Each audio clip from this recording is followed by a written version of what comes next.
When I came on board, what I found was literally ground zero. Nothing had been done to really position, to put the right structure in place, a right foundation. So we started off by doing a sort of deep dive. I looked at the countries in the world that have really been able to leverage on their creativity. Countries such as South Korea that have leveraged on it and completely monetized it and even used it to sort of reposition their narrative in the global community. So we used BCG to do a deep dive of some of these countries, what they have done, and then we brought it to Nigeria, looked at our numbers, looked at our potential, and localized it. So we started putting up a structure. And it was important for me to take time to put up a structure because Mr. President wants us to have something long-term, something that is sustainable. So you look at something like IP, the fact that there was no robust IP policy in place to protect the people within the community and also to encourage investment. So we started with the IP policy. We have completed that project, IP policy. It will be going to the Federal Executive Council, and hopefully, we will deliver IP to the industry. And then also, I looked at the issue of funding. One of the main areas that you find that really prohibits people in the industry from growing is the fact that they have no access to funding. So we went about looking for international funding to see how we can support the industry. That's right. I'm very happy to announce, yesterday we did announce it, that we are about to implement $200 million of funding, injecting it directly into the industry. We are partnering with a Frexim Bank that did initially commit $200 million to us for the industry. And we've worked together to put up a framework to ensure that this funding is able to go directly to the industry. And I announced it yesterday and I will announce it again today.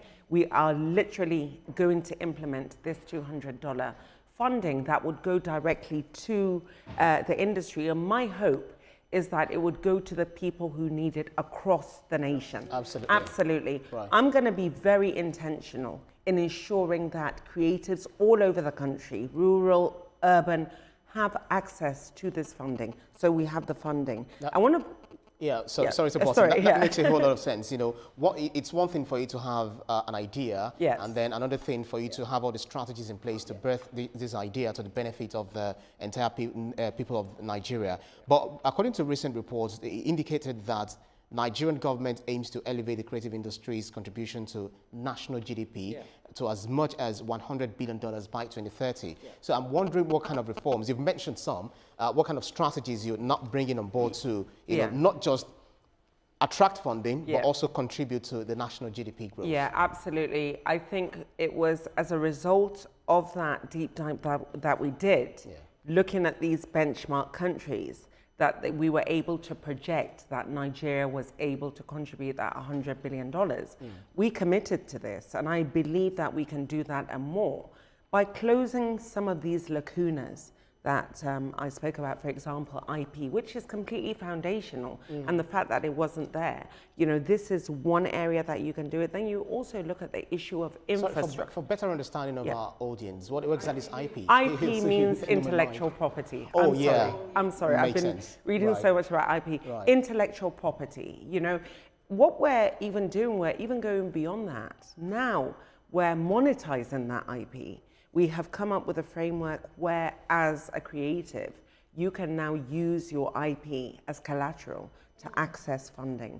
And this is, again, something that we're working with a Frexim Bank with an additional commitment that they've given us to ensure that creatives can now use their creativity, and that IP that will be protected from the IP from the intellectual property policy to collateralize and use that as collateral for them to get the funding. So that is one lacuna that you're closing.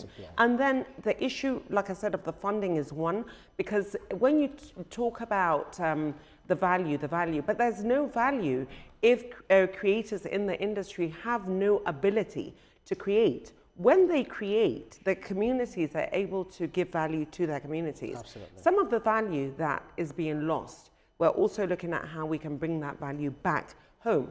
Some of the policies that we're also talking about, in addition to the intellectual property policy, is also the cultural policy, which has been